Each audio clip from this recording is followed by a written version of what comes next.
Op na naman at gugora na naman kung saan-saan dito sa Hong Kong. At eto nga, nag-lunch pa lang kami. Bali 3 PM na to ng hapon.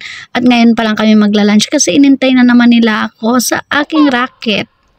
After namin mag-lunch ay meron na naman chocolate si Sis IG at eto nagugora na kami kung saan man dito sa Hong Kong at dahil wala kaming octopus ay nagmano-mano na naman kami nabili ng aming ticket. Nawala ko nga yung octopus ng aking amo kaya naman ibinayad ko yung octopus card ko na yun sana ang pinakamadali na pagbabayad dito sa pagsakay sa car o pag-commute dito sa Hong Kong. At dahil nga nakita namin tong Doraemon ay pupuntahan namin dito sa Saing Pond tong Doraemon na robotics.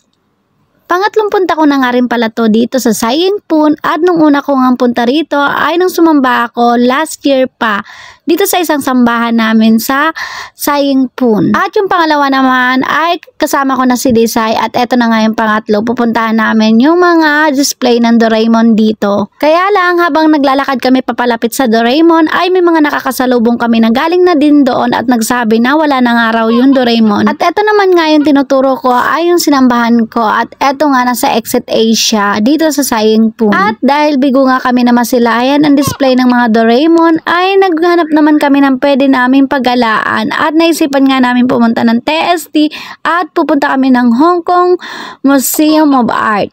At bago nga kami tuluyan lumabas dito sa MTR ay nag-ikot-ikot muna kami dito sa isang mall dito sa TST. At syempre mawawala ba naman ang pag-picture-picture? Syempre hindi.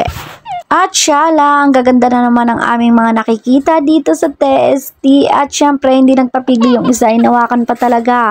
Picture muna bago masita.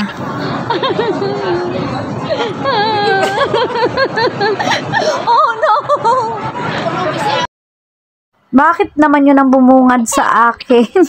At dito nga pumasok na kami sa isang perfume station na naman. At nakita ko nga to, gustong-gusto ko itong pabango na to. Kaya lang medyo pricey siya.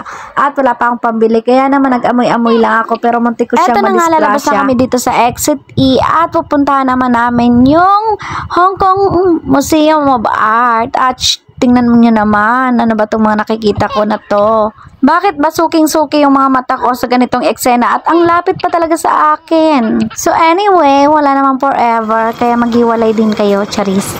Better yan.